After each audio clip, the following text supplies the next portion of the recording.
할렐루야. 오늘 성금요일입니다. 이사야 55장 읽었는데요. 이스라엘의 바벨론 포로 귀환을 그 역사적 배경으로 하고 있는 말씀입니다. 이스라엘은 기원전 587년에 바벨론에게 망했습니다. 바벨론은 당시 근동의 패권을 쥐고 있던 패권 국가입니다. 요즘에 미국을 생각하시면 되겠습니다. 바벨론과 이스라엘과의 전쟁은 마치 중학생과 프로씨름 선수와의 시합이나 다름이 없습니다. 이 전쟁으로 이스라엘은 총체적으로 파괴되었습니다. 다윗이 수도로 삼았고 솔로몬이 성전을 세웠던 예루살렘은 회복 불능의 상태로 파괴되어버리고 말았습니다. 이스라엘의 지도자 또 귀족들은 또 많은 이들이 포로로 잡혀갔어요. 이스라엘 지역은 바벨론의 관리들이 다스렸습니다. 이스라엘이 지도에서 사라진 거죠. 그런 세월이 지금 50년 가까이 흘렀습니다. 그런데 근동 국가들의 세력 판도가 달라지기 시작했습니다. 바벨론 위상이 떨어지고 신흥 제국 페르시아가 부상하고 있었습니다. 이사야는 그 페르시아의 군주 고레스가 하나님이 세운 하나님의 종이라고 생각했어요. 고레스를 통해서 이스라엘에게 새로운 희망이 올 것이라고 믿었습니다. 그 해방의 메시지가 이제 이사야 55장 1절부터 5절에 기록되어 있습니다. 놀라운 내용들인데요. 목마른 자들은 물을 얻게 될 것이다. 돈이 없어도 포도주와 젖을 살 수 있다 하면서 이사야는 하나님이 이루실 일들을 이렇게 전합니다. 55장 2절 하반절, 너희가 좋은 것을 먹을 것이며 너희 자신들이 기름진 것으로 즐거움을 얻으리라. 이어지는 3절에서는 다윗 시대를 다시 기억하는데 이스라엘이 이상향으로 그리워하는 시대가 바로 다윗 시대인데요.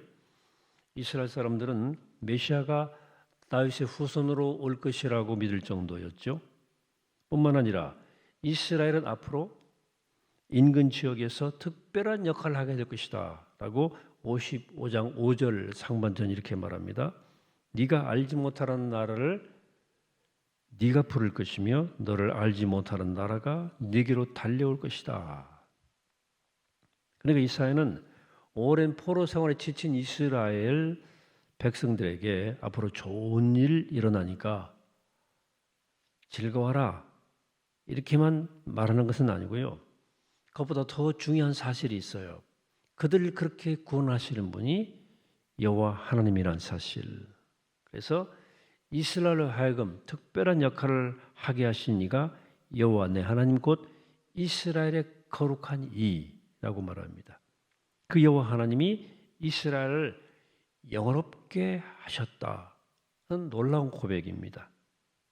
이스라엘과 주변 역사에 하나님의 구원 통치가 드러난다는 사실을 특별한 영적인 시각으로 통찰한 겁니다. 이사야의 이런 통찰과 이런 예견과 진술은 단순히 연대기적으로 나열되고 있는 역사 속에 생명의 숨을 불어넣은 거예요. 새로운 해석이죠. 이런 마치 겉으로는 죽어있는 것처럼 보이는 씨앗에서 풍요로운 열매를 내다보는 모래 한 알에서 통해서 우주 전체를 내다보는 시각과 비슷한 시각이에요. 이럴 때만 우리의 삶의 신앙이 살아나요. 거꾸로 우리 영성이 풍요로워지지 못하는 이유는 즉 우리가 무언가에 쫓기거나 괴로워하는 이유는 우리 영혼이 풍랑을 만나서 작은 배처럼 휘청거리는 이유는 우리 앞에서 벌어지는 현상에만 몰두한 채 그 너머에서 모든 것을 통치하시는 하나님의 손길을 못 보기 때문입니다. 그러니까 하나님의 손길을 인식하지 못하는 한 우리는 어떤 방법으로도 참된 안식을 경험할 수가 없습니다. 이사야를 비롯한 구약의 예언자들은 또 성경의 기자들은 바로 그 사실을 정확하게 인식하고 있었습니다. 그래서 반복적으로 하나님의 약속을 기억하고 그분만을 찾으라고 말합니다. 오늘 말씀 들어보시죠. 6절입니다. 함께 읽죠. 시작. 너희는 여호와를 만날 때 찾으라. 가까이 계실 때 그를 부르라. 표현이 아주 재밌고 은혜롭죠. 여호와를 만날 만한 때가 언제일까요? 하나님 만날 만한 때, 그가 가까이 계실 때가 언제예요? 사실은 뭐 그때가 따로 있는 것은 아니죠. 요 하나님은 우리 호흡처럼 우리 곁에 늘 함께 하시죠. 그런 영으로 언제 어디서나 우리와 함께 하시는 임마누엘 하나님이죠. 우리가 숨을 멈추지 않는다면 언제 어디서나 여호와 하나님을 찾을 수 있고 부를 수 있어요. 문제는 우리 영혼이 늘 깨어있지 않다는 데 있습니다. 그것이 우리의 한계죠. 이런 점에서 우리 영혼이 깨어날 수 있는 어떤 계기가 필요해요. 그 계기는 개인적으로 각각 좀 다릅니다. 가족을 먼저 보낸다거나 또 힘든 상태에서 막 벗어났을 때가 그런 계기일 수도 있겠습니다. 이사의 경우에는 바벨론 포로로부터의 귀환을 예감할 때였어요. 또 한편 어떤 그런 인생의 계기가 주어진다고 해서 모두 여호와를 찾거나 부르지는 않습니다. 우리가 주변에서 흔히 볼 수 있는 일 아니겠어요? 똑같은 일을 당하고도 어떤 사람은 신앙적으로 성숙해지는 반면 어떤 사람은 아무 변화도 안 일어나요. 그 큰일을 겪어도. 그러니까 준비가 되지 않았을 경우에는 아무리 결정적인 계기가 와도 아무 쓸모가 없어요. 이사야 이런 진술을 정확하게 이해하려면 때가 아니라 오히려 찾으라, 부르라 하는 단어에 초점을 더 두셔야 됩니다. 자, 찾으라, 부르라 하는 것은 우리의 영혼의 촉수가, 우리 존재 전체가 여호와 하나님을 향하는 것을 말합니다. 하나님 향해서 우리 영혼의 촉수가 바짝 세울 때 이런 사람에게는 모든 순간이 바로 하나님을 만날 만한 때이고 가까이 계시는 때가 되는 거예요. 베토벤이라는 사람은 감옥에 갇혀서도 음악적인 영감에 사로잡혔을 거예요. 그래서 바울도 감옥에서도 영감 가득 찬 편지를 쓴 거예요. 그의 영혼의 촉수의 상태예요. 자, 우리 영혼이 여호와를 향한다는 말씀 어렴풋이는 알아들어도 좀 구체적으로 좀 알아듣기 힘들다고 여기시는 분도 있을 거예요. 자, 그럼 먼저 영혼을 생각해 봅시다. 영혼, 우리 인간을 구성하고 있는 생명의 가장 심층적 차원, 가장 깊은 곳을 가리키는 말이 영혼이에요.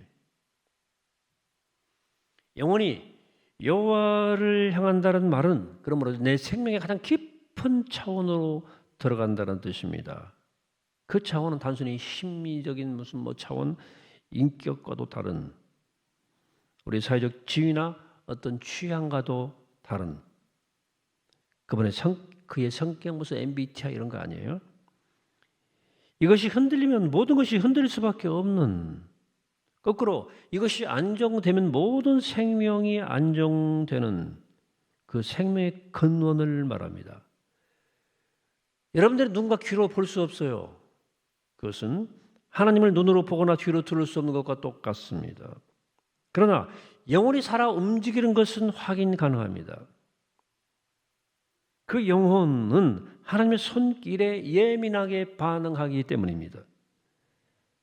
하나님의 영광이 온 땅에 가득하다는 사실에 눈이 활짝 열려요.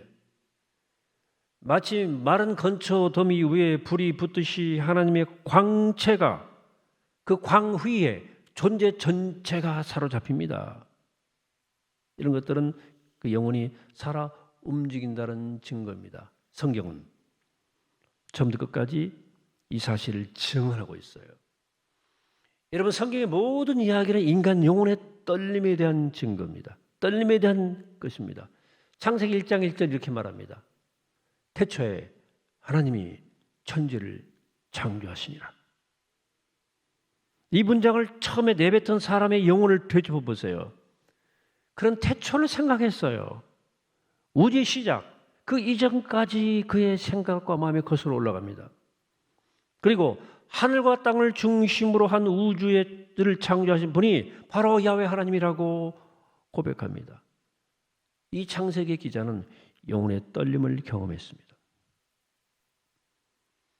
신약의 마지막 요한계시록은 마지막으로 새하늘과 새 땅, 즉 새 예루살렘에서 환상을 묘사합니다. 이 환상을 전한 사람의 영혼을 한번 되짚어 보십시오. 그런 세상의 마지막을 생각했어요. 그리고 마지막 이후까지 밀고 나갑니다. 지금과 전혀 다른 세상이 이루어질 그 순간을 가리켜서 주님의 재림이라고 말했습니다. 그 영혼이 떨림을 경험했을 것입니다.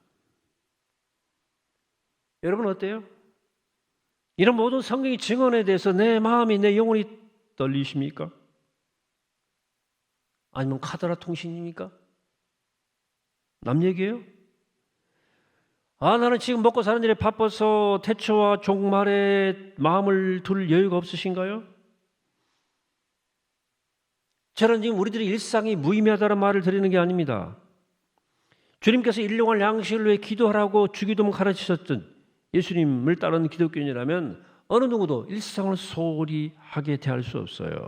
그러나 그 일상 속에 은밀하게 담겨지는 방식으로 개입되어 있는 하나님 나라에, 하나님의 손길에 집중해야 한다는 말씀입니다.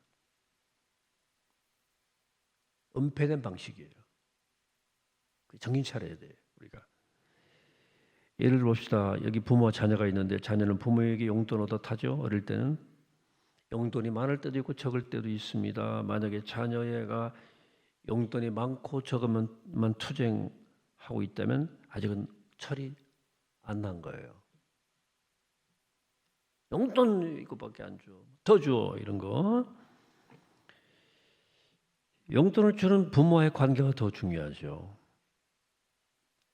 엄마 아빠가 정말 나를 사랑하는구나, 사랑하는 시구나 신뢰가 형성되면 자녀에게 그때부터 용돈이 그렇게 중요한 것은 아닙니다. 본질이 아니라 그 말이죠. 성경이 하나님에게만 영혼을 집중하라고 하는 이유가 여기 있는 거예요. 이것이 바로 여호와가 말하는 여호와를 찾고 여호와를 부르라. 이사는 이 사실을 좀 더 구체적으로 이렇게 설명합니다. 그의 설명은 우리가 하나님에게 우리 영혼을 집중시키지 못하는 이유이기도 합니다. 8절 말씀입니다. 같이 합독하죠. 같이 시작. 이는 내 생각이 너희 생각과 다르며 내 길은 너희의 길과 다름이니라. 여호와의 말씀이니라. 아멘. 여기 생각은 계획을 말하고 길은 실천을 말합니다. 사람의 계획과 실천이 하나님의 그것과 다르다. 하나님은 하늘에 있고 사람은 땅에 있듯이 하나님과 사람은 그 생각과 길이 다르다. 이사야가 이렇게 말한 데는 그럴 만한 이유가 있죠. 앞에서 저는 이사야 55장의 배경이 바벨론 포로 귀환이라고 하는 역사적 배경으로 기록된 말씀이라고 말씀을 드렸어요. 실제로 바벨론이 망할 것이라는 사실을 받아들이는 사람들은 많지 않았습니다. 지금 포로 생활 50년이 넘었거든요.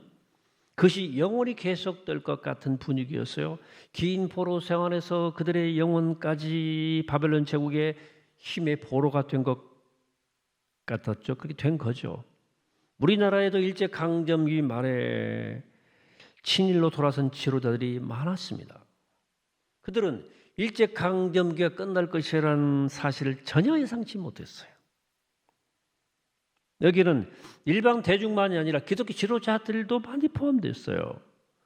그래서 그들은 일본을 위한 전쟁에 참여할 것을 독려하는 설교도 많이 했어요. 역사의 주인이 아니에요. 역사의 주인은 사람이 아니라 하나님이라는 사실에 대한 통찰력이 전혀 없었던 거예요. 지도자들도. 이런 일들은 기원전 6세기의 이스라엘이나 19세기의 한민족만이 아니라 21세기 우리에게도 똑같이 반복되어 일어납니다. 우리가 여러분 지금 겁내고 있는 대상이 누구이고 무엇인지를 생각해 보셨나요? 지금 우리의 삶을 완전하게 지배하고 있는 힘이 뭡니까? 소유의 힘입니다. 물리적인 힘이고 물리적인 권력입니다. 이것이 없으면 나는 불행하다는 사실에 우리는 지금 볼모 잡혀 있습니다. 이것이 역사 패배주의예요. 기성세대만이 아니라 정말 이상의 꿈 부풀어 있어야 될 젊은이들도 똑같아요. 마찬가지입니다. 오늘의 현실이 얼마나 각박한지 제가 모르는 게 아니죠. 취업문은 좁고 월급 봉투는 차이가 나고 비교가 되고 외모지상주의와 학벌주의가 우리 사회를 장악하고 있습니다. 이 사실 앞에 모두 허덕허덕거리고 살아갑니다. 이런 현상은 우리 인생이, 우리 역사가 하나님의 손에 달렸다는 사실에 대한 부정입니다. 그러나 이 사회는 새로운 시각으로 세상과 역사를 봤어요. 하나님의 계획과 여호와의 계획과 사람의 계획은 다르다. 하나님의 길과 사람의 길을 다르다. 이 사실을 통렬하게 인식할 때만 우린 역사의 패배주의로부터 해방받을 수 있습니다. 자, 그럼 이사야의 예언은 과연 실현되었을까? 이스라엘이 해방받았을까요? 그들이 기름진 것으로 즐거움을 얻었나요? 부분적으로 실현된 것도 있지만 그렇지 못한 것도 있습니다. 바벨론은 이사야 예언대로 페르시아에 의해서 망합니다. 오랜 패권의 한 시대가 끝났어요. 페르시아의 고르스의 왕의 칙령에 따라서 여러 소수 민족들이 나라를 되찾고 이스라엘도 포로들도 고국으로 돌아왔어요. 그러나 승리에 찬 귀환은 아니었습니다. 가나안 땅에 기다리고 있던 것은 피폐해진 지역 경제와 흉흉한 민심이었습니다.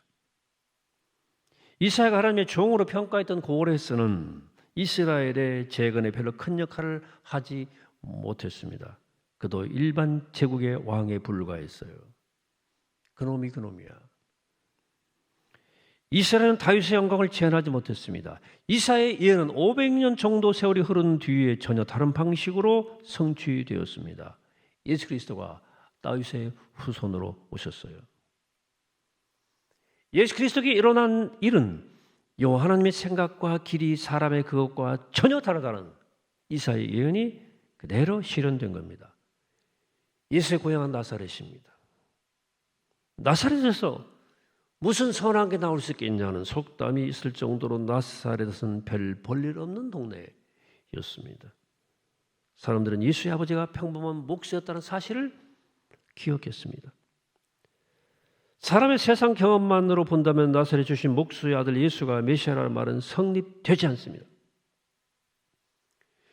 예수는 3년 가까운 유랑 선교자 활동을 하다가 결국 십자가에 처형당했죠. 당시에 가장 저주스러운 죽음입니다. 아무도 십자가에 달린 사람을 주목한 적이 없습니다. 모든 자에게 따돌림 당하는 현장이기 때문에 그렇습니다. 그런데 하나님에 의해서 그 예수의 십자가는 인류를 대신한 죽음이 되었습니다. 인류가 구원받을 길이 되었습니다. 하나님의 생각과 길은 사람의 것과 전혀 다르다는 사실이 여기서 최종적으로 확인됩니다. 뿐만 아닙니다. 하나님은 십자가에 처형당한 예수를 3일 만에 죽은 자 가운데 살리셔요. 아무도 예상하지 못했던 일이 생겨. 아무도 이건 예상하지 못했습니다. 제자들도 예상하지 못했어요. 예수의 부활은 사람들의 생각과 길을 완벽히 뛰어넘는 하나님의 구원 통치였습니다. 우리와 인류는 그 사건을 통해서 구원을 얻게 되었습니다. 사랑하는 여러분, 오늘은 고난주간 한복판 절정 성금요일입니다. 예수님은 고난과 십자가의 한복판이라고요. 무슨 생각으로 오늘 하루를 보내시렵니까? 여러분, 아무도 고난과 십자가를 원하지는 않습니다. 그런 일이 일어날 때마다 불안해하고 불평하고 더 나아가 누군가를 원망합니다. 한편 이해가 되지만 결국은 어리석은 일입니다. 하나님의 생각과 길은 우리의 그것과 다릅니다. 그 고난 속에 하나님의 생명의 능력이 담겨 있기 때문입니다. 부활의 승리가 숨겨 있기 때문입니다. 여러분 바라기는 십자가 놀라운 은혜를 경험하고 그 놀라운 일을 다시금 우리 안에 받아들이는 오늘 거룩한 하루가 되기를 축복합니다. 우리 생각과 다른 하나님의 구원 역사를 기억하며 그 은혜를 묵상하며 감사하는 복된 오늘 거룩한 하루가 되시기를 이 시간 주의 이름으로 간절히 축원합니다. 기도하시겠습니다. 거룩하신 하나님, 오늘 주님의 귀한 말씀을 받습니다. 하나님의 생각과 길은 우리의 생각과 길과 다릅니다. 그것이 이루어진 사건이 십자가 사건이고 부활의 사건인데 우리 그 주님의 은총의 생명의 사건을 기억하며 그 사건의 한복판 오늘 거룩한 금요일 그 영적 사건을 기억하며 주님의 역사 승리의 손길을 기억하며 주목하며 살아가는 복된 날이 되어서 십자가의 영광, 십자가의 자랑, 십자가의 승리가 우리의 삶이 되게 하여 주옵소서. 감사드리옵고 예수 그리스도 이름으로 기도합니다. 아멘.